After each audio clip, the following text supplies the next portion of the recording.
सच साहेब video पर like share comment ज़रूर करें और चैनल को सब्सक्राइब करें। सच साहेब। जिस समय परमात्मा स्वयं मुनिंदर नाम से प्रकट थे, उस समय श्रीलंका के अंदर एक चंद्र विजय नाम का एक भाट था। भाट आपको पता होगा, जो राजाओं के घरों में जाते थे, बड़े बड़े नवाबों के घर जाते थे, उनकी प्रशंसा के पुल बांधा करते थे, उनको कथा कहानी सुनाया करते थे, उनको चुटकुले सुनाकर उनकी महिमा के पुल बांधकर प्रसन्न करके उनसे कुछ रोजी रोटी प्राप्त करते रहते थे। वो चंद्र विजय नाम का एक भाट था। उसके घर में पुत्र पुत्रियां और पुत्रवधू कुल मिलाकर 16 सदस्य थे। परमात्मा कहते हैं, सो छल छिद्र मैं करूं अपने जन के काज, गोता मारूं स्वर्ग में जा बैठूं पाताल। गरीबदास जी वर्णन कर रहे हैं परमात्मा की महिमा को। गरीबदास ढूंढता फिरूं अपने हीरे मोती लाल। तो परमात्मा एक साधु रूप में चंद्र विजय जिस रास्ते से सुबह सुबह सैर सपट्टे को जाता था, उस मार्ग में एक वृक्ष के नीचे बैठ के, और पुण्यात्मा भक्त का एक विशेष लक्षण होता है कि साधु संत दिखाई देते उसकी आत्मा अपने आप आकर्षित हो जाती है। वो उसका सौभाग्य या दुर्भाग्य, वो असली है या नकली, लेकिन वो असली मानकर ही पहुंच जाता है। तो परमात्मा भी कहते हैं कबीर साहब के, साधु दर्शन राम का, साधु दर्शन राम का, मुख पे बसे सुहाग, और दर्श उन्हीं को होत हैं जिनके पूर्ण भाग। कबीरा दर्शन संत के, परमात्मा आवे याद, और लेखे में वही समय, बाकी का समय बर्बाद। अब जो ही चंद्र विजय अपने निर्धारित समय पर सुबह सुबह बाहर निकला, घूमने के लिए गया, फ्रेश होने के लिए गया। जाते समय देखा कि साधु बैठा है अपना। वापस आते समय उन्होंने चरणों में प्रणाम किया और कहा, महात्मा जी, दास का यह मकान है, छोटा सा झोंपड़ा है, दर्शन दो भगवान, कुछ आहार करो, हमारा भी उद्धार करो। परमात्मा तो गए उसी विषय में थे। परमात्मा ने कहा कि भाई, मैं ऐसा वैसा संत नहीं हूं, मेरे कुछ नियम हैं, मर्यादाएं हैं, उनको यदि तू पालन करेगा तो मैं चल सकता हूं तेरे घर पे। करबद्ध होकर के चंद्र विजय भाट ने कहा कि हुक्म करो परवरदिगार, क्या नियम है, क्या आदेश है आपका? संभव कोशिश करूंगा, जितना भी संभव मेरे से हो सकेगा। परमात्मा ने कहा कि जो मेरा भक्त हो जाता है, उपदेश दीक्षा ले लेता है, मेरा शिष्य बनता है, मैं उसी के घर जाता हूं। ऐसे वैसे व्यक्ति के, अनुपदेशी के घर में आहार नहीं करता। तो चंद्र विजय ने कहा कि भगवान, मैं तो शिष्य गुरु बना चुका हूं एक ऋषि को, और उसी ऋषि को गुरु बना रखा है, और बहुत से हमारे साथियों ने। तो परमात्मा ने कहा, आपके गुरुजी ने किस भगवान की भक्ति बताई है? अब चंद्र विजय कहता है कि और भगवान कौन है? शिव जी, शंकर भगवान ही तो है सर्वेश्वर, और हमारे राजा भी भगवान शंकर के ही उपासक हैं। फिर परमात्मा ने उसको कहा कि भाई, तुम सभी भ्रमित हो,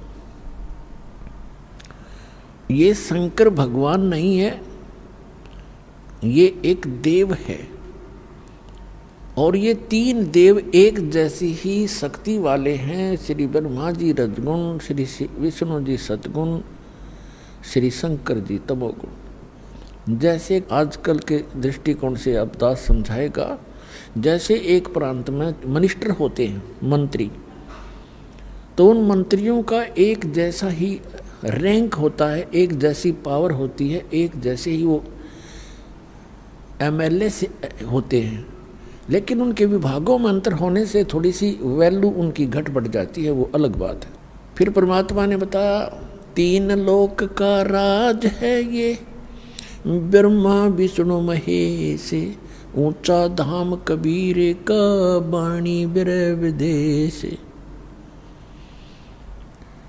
3 देव की जो करते भक्ति, उनकी कदे ना होवे मुक्ति।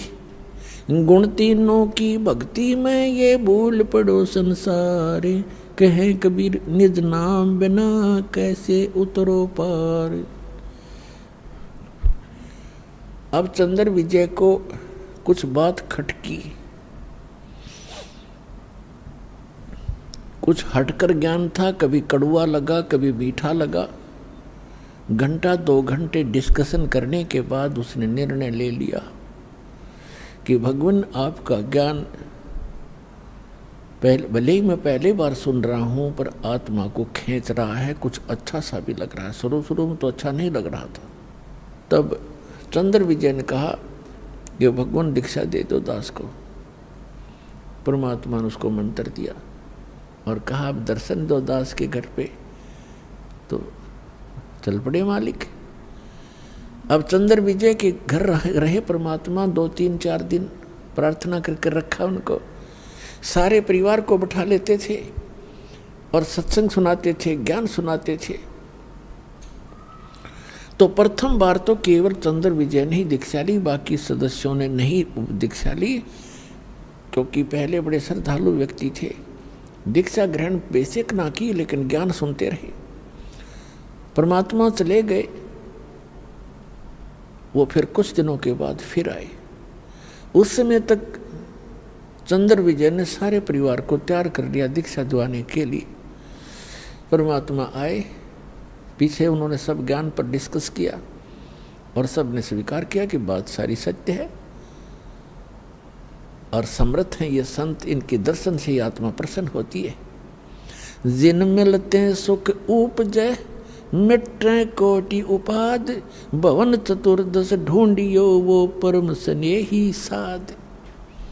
और वो तो परमात्मा आए थे खुद।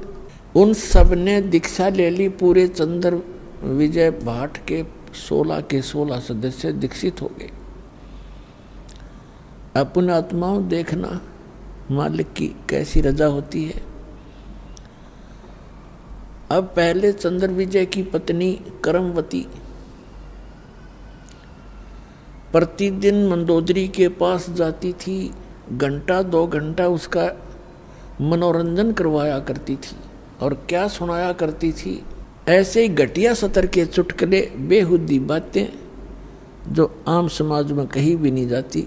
इस तरह की घटिया प्रकार के चुटकुले ऐसे ही जैसे बतलाया करती हैं वो दोनों जनी, और मंदोदरी को हंसाया करती थी, खुश करती थी। जब उस करमवती को ये ज्ञान हुआ, फिर वो जाकर के मंदोदरी जी को, Mandodari wife of Ravan, king of Lanka, उसको समझाने लगी, ये ज्ञान सुनाने लगी। इस ज्ञान को सुनकर मंदोदरी की आत्मा ऐसे खिंचने लगी और एक दिन ये बोली कि करमवती, तेरे अंदर तो सारा डंगा भरा था, ये बात तू लाई कहाँ से? इतने सुंदर वचन आत्मा को खींच रहे हैं, तो ये ज्ञान कहाँ से लाई? तेरे सतर का ज्ञान नहीं है ये। और ना आज तक हमने किसी कथा, किसी महाभारत में देखा ना आज तक हमने किसी सदग्रंथ में देखा नहीं, और किसी पुराण में पढ़ा नहीं, किसी ऋषि ने सुनाया नहीं। यूं बता, ये कथा तेने ये ज्ञान सुना कहाँ से? करमवती ने बताया कि हमारे घर पे हमारे गुरु जी आते हैं, उन्होंने ये ज्ञान सुनाया मंदोदरी। अब मंदोदरी ने कहा कि अब के तेरे गुरुजी आए तो मेरे घर बुला के लाना। अब परमात्मा फिर जाना ही था अपने पेड़ पौधों को संभालने के लिए। तो परमात्मा गए तो मंदोदरी, उसने कर्मवती ने कहा, कर्मवती ने अपने गुरुदेव से कहा कि गुरुवर, हमारे राजा की रानी को मैंने आपका ज्ञान सुनाया, वो बड़ी प्रभावित हुई और वो आपका दर्शन करना चाहती है। उसने कहा है कि आप एक बार अपने गुरु जी को बुला लाओ। परमात्मा कहने लगे, बेटा, रावण जो है एक बहुत अहंकारी व्यक्ति है, और वहाँ यदि मैं जाऊँगा और वो इंसल्ट कर देगा और उधर से अपनी पत्नी को कहेगा तू क्यों बुलाया तूने ऐसे गैर पुरुष को, तो बेटा उसके जीने भी समस्या हो जाएगी, और यदि उसको आवश्यकता है तो यहाँ आ जाएगी। अब कर्मवती के सामने धर्म संकट और राज संकट दोनों खड़े हो गए। धर्म संकट तो ये हो गया कि गुरुजी ने कह दिया, मैं दोबारा कहूँ कैसे, और राज संकट ये खड़ा हो गया कि मंदोदरी मेरी महारानी है और उसको यूं कैसे कहूँ कि ये जवाब मिल गया। फिर भी परमात्मा ने हिम्मत दी, वो जाकर कहने लगी कि मंदोदरी, हमारे गुरुजी आए हैं और मेरी अर्ज है महारानी कि संतों को बुलाना नहीं चाहिए, साधु संतों का स्वयं जाकर दर्शन करना चाहिए, और यदि मैं प्रार्थना करूंगी ज़्यादा और वो आ भी गए और उन्होंने आप पर रजा बख्शी नहीं तो बात नहीं बनेगी। उन्होंने, हमारे गुरुदेव जी ने आपके घराने से बना कर दिया और ये कहा है कि यदि उसको गरज है तो मेरे पास आ जाएगी। तो मंदोदरी कहने लगी, बहन मैं चलूँगी, मैं खुद चलूँगी, मुझे गरज है भगवान की। वो उस अपने नौकरानी के घर आगी रानी, परमात्मा के चरणों में मत्था टेक दिया और ज्ञान ग्रहण किया, दीक्षा प्राप्त की, क्योंकि कर्मवती ज्ञान से पहले काफ़ी परिचित हो चुकी थी और उसने मंदोदरी को बहुत कुछ ज्ञान सुना दिया था। मंदोदरी परमेश्वर मुनिंदर जी की शिष्या बन गई। फिर वो अपने पति रावण से ये कथा ज्ञान सुनाने लगी। रावण कहने लगा, तेरी बुद्धि चल चुकी है, तेरे को किसी गलत व्यक्ति ऋषि ने बहका दिया है, भगवान शंकर से ऊपर कोई शक्ति है, देख मेरे कैसे ठाठ कर रखे, कैसी मेरे को सिद्धियां दे रखी है, सारी सोने की लंका बना ली है। ए मूर्ख औरत, तू अब भी नहीं समझ पाई, किसके चक्कर में फंस गई। मंदोदरी कहने लगी, रावण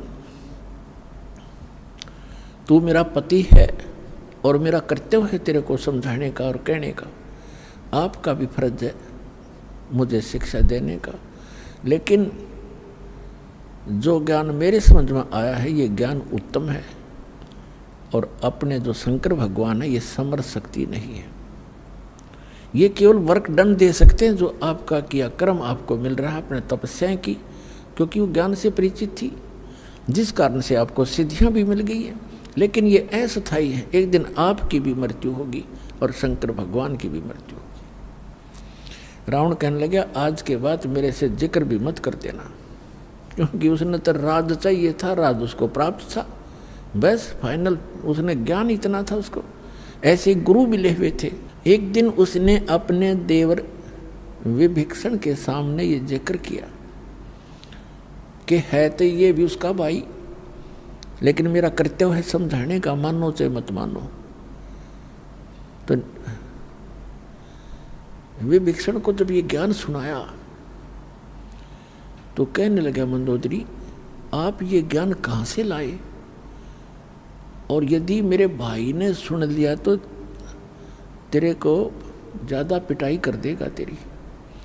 मंदोदरी कहने लगी, मैंने तेरे भाई से बता दिया, सारा कुछ सुनाने की चेष्टा की, पर वो मान्य गति नहीं, पिटाई तो नहीं की, लेकिन वचन ऐसे कह दिए कि आगे से मेरे का सामने जिक्र भी नहीं करेगी। तो विभीषण कहने लगा कि आपको कहाँ से ज्ञान प्राप्त हुआ? कि मैंने गुरु बना लिए। और एक महापुरुष आते हैं चंद्र विजय भाट के घर पे, मैं वहाँ दीक्षा लेकर आई हूँ। विभीषण कहने लगा इतना उत्तम ज्ञान और आपने मुझे पीछे क्यों छोड़ दिया? मुझे भी दीक्षा दिला दो। तो विभीषण ने भी परमेश्वर मुनींद्र जी से दीक्षा ग्रहण की। अपने आत्माओं कुछ समय के उपरांत श्री रामचंद्र जी वनवास काट रहे थे और साथ में उनकी पत्नी धर्मपत्नी सीता जी और उनके छोटे भाई भी साथ थे।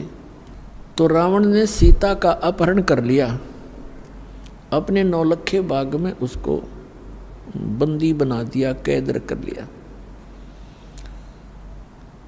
और उसको तरह तरह की यातनाएं दी और अपनी पत्नी बनाने की भी कुचेष्टा की, लेकिन वो सती परमात्मा की शक्ति कुछ उसके साथ थी। रावण सफल नहीं हुआ। रावण को कुछ ऐसा श्राप लगा हुआ था जिस कारण से उसका धर्म पतिव्रता का बचा रहा। फिर भी उसकी कुचेष्टा जारी रही। मंदोदरी को भी पता था इस बात का। मंदोदरी भी समझाया करती थी कि आप ऐसी गलती मत करो। महापुरुष का परमात्मा ने, परमेश्वर ने, कबीर परमेश्वर से मंदोदरी ने प्रार्थना की कि हे गुरुवर, मेरे पति किसी औरत को उठा लाए और पता नहीं वो कौन है, वो बहुत ही सुंदर है और मेरे पति की नीयत खराब है और पुण्यात्मा एक औरत कभी पसंद नहीं करती उसका पति कोई गलती करे। इस कारण से उन्होंने परमात्मा से प्रार्थना की। परमेश्वर ने कहा बेटा ये आम औरत नहीं है और रावण इसमें अपनी कुचेष्टा में सफल नहीं हो पाएगा, तू चिंता ना कर। फिर भी मैं बताता हूँ बेटा, उसको कह दे तेरे पति को कि इस देवी को लौटा दे, इसी में इसकी खैर है। ये आम औरत नहीं है, ये लक्ष्मी अवतार है और श्री विष्णु श्री राम रूप में अपने कर्माधार से यहाँ वनवास प्राप्त किए हुए थे। राजा दशरथ के घर उनका जन्म है और वो दोनों भाई जंगल के अंदर भटक रहे हैं, इसकी खोज कर रहे हैं और वो यहाँ तक पहुँचे भी गए। एक दिन सेना भी लेकर आएंगे, युद्ध भी होगा, या तो ये इसको सहर्ष अब लौटा कर अपनी अक्षमा याचना कर ले तो इसकी जान बच सकती है, तेरा सुहाग रह सकता है। अब मंदोदरी जी अपने गुरुदेव के एक एक वचन को फाइनल मानती थी कि जो ये कहते हैं सारी सत्य है, क्योंकि वो तो भगवान भी थे। रावण को जाके मंदोदरी ने कहा कि आप इस देवी को लौटा दो, ये आम औरत नहीं है, ये इस भगवान विष्णु की पत्नी समझो, लक्ष्मी जी आई हुई है और श्री विष्णु जी ही श्री रामचंद्र रूप में जो इनके पति हैं वो जंगल में घूम रहे हैं, इसकी खोज कर रहे हैं। आप इसको लौटा दो और अक्षमा याचना कर लो। रावण ये बात सुनकर ऐसा क्रोधित हो गया, कहने लगा ये मूर्ख औरत, तेरा दिमाग खराब है। एक दो मांसाहारी मस्करे जंगल में फिरते हैं तीर लिए, उनसे मुझे डराती है। मेरे 1 लाख पुत्र हैं, 1.25 लाख मेरे नाती हैं, मेघनाथ और जैसे मेरे पुत्र हैं, कुंभकर्ण जैसे मेरे भाई हैं, तो किससे मुझे डराती है? 1-2 व्यक्ति जंगल में फिर रहे हैं और माफ़ी मांगने की कहती है, क्षमा याचना करने की कहती, तेरी बुद्धि चल गई है, बहुत कुछ खरी खोटी कही। अब मंदोदरी को अपने गुरुदेव की बात पर फाइनल विश्वास था, अटल विश्वास था कि न जो बोला सही है। तब परमात्मा से उन्होंने फिर स्वयं प्रयत्न किया। उधर से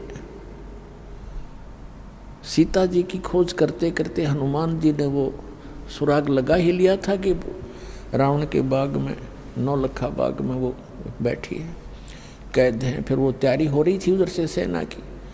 रावण के पास भी संदेश से आ चुके थे कि आप ये लौटा दो। जैसे अंगद जैसे दूत बनकर भी आ लिए थे और इसने अपनी सारी सारा कुछ कर लिया था, अंगद का पैर भी नहीं हिला था उससे, उसके महाबलियों से, फिर भी बुद्धि काम ना करे थी, क्योंकि रावण इतना तगड़ा बताया है सूक्ष्म वेद में परमात्मा ने कि एक समय में 100 मटके तो दारू के पिया करता, शराब के, और 100 जोटियां का मांस खाया करता। वो तरह जो भाई, और ब्राह्मण था, एक भैंसे का मांस खाने लगे जैसे खाते होंगे जितने, मेरे ख्याल में 100 आदमी नहीं खा सकते वर्तमान के। और उस समय 100 मटके दारू के, एक मटका भी बड्डे होंगे उनके उस समय के, तो अभी 15-20 लीटर का तो एक घड़ा होता ही होता है। 100 मटके दारू के एक बार पिया करता, और 100 जोटियां का मांस, भैंसों का मांस खाता था। इतना तगड़ा बलशाली। सतयुग में 100 फुट की हाइट होती थी मानव की, मनुष्य की, और त्रेता में 80-70 फुट की हाइट होती थी। ये सैड का बिचला सिरा 45 फुट है, हिसाब लगा लो कितना ऊंचा दिखा आपने। इसे 25 फुट और ऊपर जाइए, इतने लंबे, और फिर चौड़ाई से पैरेलल होगी इसकी। तो बुद्धि भ्रष्टता खा पी कर, दारू शराब पी कर, खा कर मांस, राक्षस जैसी बुद्धि होगी, और सच्चाई पर विचार करना बंद कर दिया। तो उसकी पत्नी ने देखा, परमात्मा ने बताया है कि तेरा सुहाग उजड़ेगा या तो इसे न मना ले। तब एक दिन मंदोदरी ने भगवान से कहा, गुरुदेव आप कृपा करो, एक बार आप समझा दो मेरे पति देव को, और यदि वो आपकी बात नहीं मानेगा तो मैं उसे न मराए मान लूँगी। आज से ही मैं अपने आप को विधवा समझ लूँगी अगर आपकी बात नहीं मानी उसने। आप नहीं जाओगे दाता तो मेरी आत्मा में तड़फ बनी रहेगी कि शायद गुरु जी कह देते तो मान जाते। अब उस समय, जिस समय ये उसको पता लग गया था रावण को कि सेना बाहर भी इकट्ठी हो रही है और कभी भी आपके साथ कोई गलत घटना घट सकती है, इसलिए वो गुप्त मीटिंग कर रहा था सभी अपने मंत्री महामंत्रियों के साथ, और सभी अपने पुत्र सभी रिश्तेदारों को इकट्ठा कर रखा था। गुप्त मीटिंग चल रही थी। परमात्मा वहाँ पहुँच गए एक साधु रूप में, और वहाँ गेट के ऊपर खड़ा था गेट कीपर पहरेदार। उससे जाकर कहा कि भाई मुझे राजा रावण से मिलना है, मेरा संदेशा भिजवा दो, मैं उससे मिलना चाहता हूँ।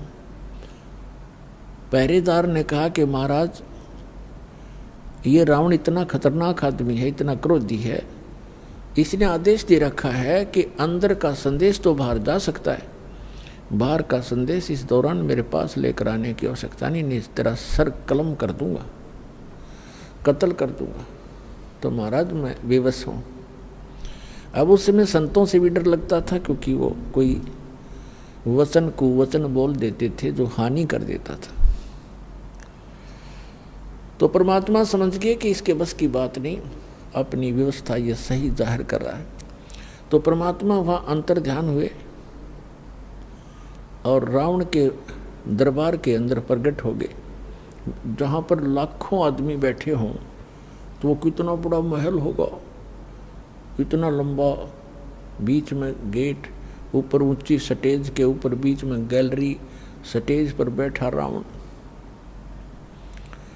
जो ही उसने देखा कि ये आदमी महात्मा अंदर किसने आने दिया, रावण ने आदेश दिया गरज के पहरेदार को बुलाओ।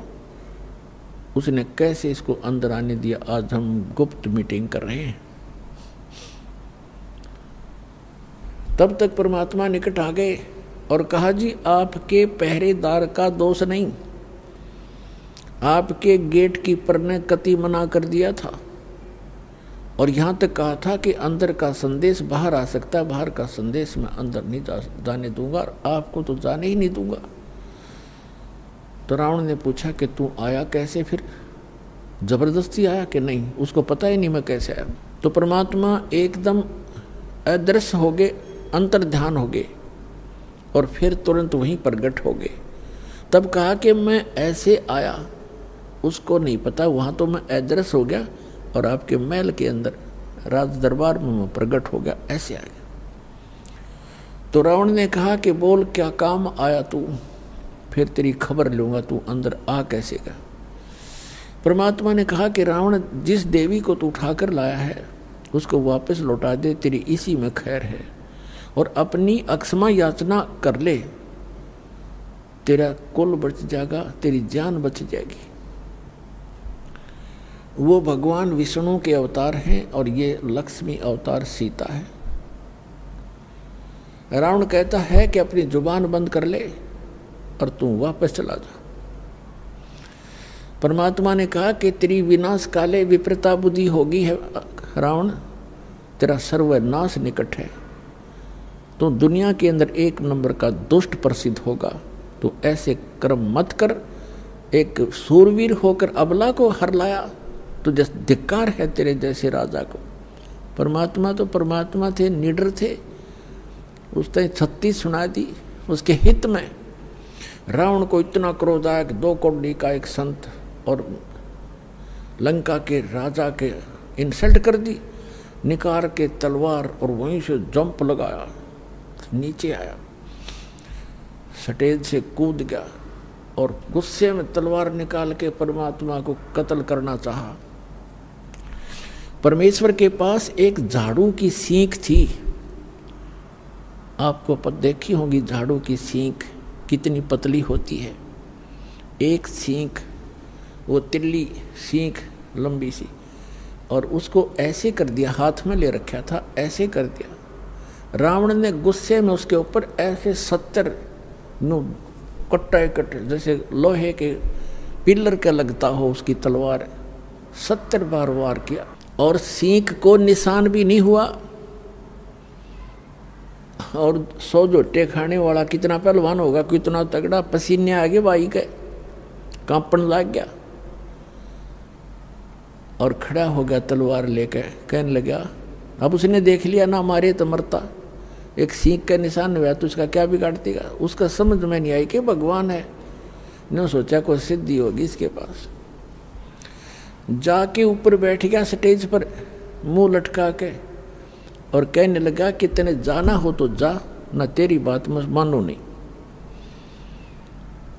परमात्मा बोले फिर मैं यहाँ के गड्ढूंगा तेरे पास, तेरे जैसे नालायक के पास, पर मेरे फिर आखिरी वचन सुन ले, तेरा नाश निकट है, तेरी बुद्धि भ्रष्ट हो चुकी है। तो ब्राह्मण हो कैसे जुल्म करता है। और परमात्मा, वो परमात्मा के सब बच्चे हैं, सबको कहना सुनना उसका कर्तव्य बनता है, ये कहकर वहाँ से अंतर ध्यान हो गए। अब परमात्मा ने जाकर के वहाँ चंद्र विजय के घर पे बता दिया कि कह देना मंदोदरी को कि मैंने उससे कहा था, लेकिन वो बिल्कुल नहीं माना। मंदोदरी वहीं आ गई कुदरती, क्योंकि बुला लाई जाकर के वो कर्मवती उसकी चंद्र विजय भाट की पत्नी, और कहा परमात्मा ठीक है, आपकी बात उसने नहीं मानी तो मेरा आज से वो मन तमृत्यु मान ली उसकी।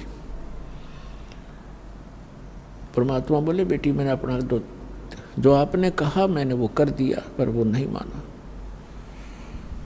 अब उस समय विभीषण भी वहां विराजमान था और दीक्षित था।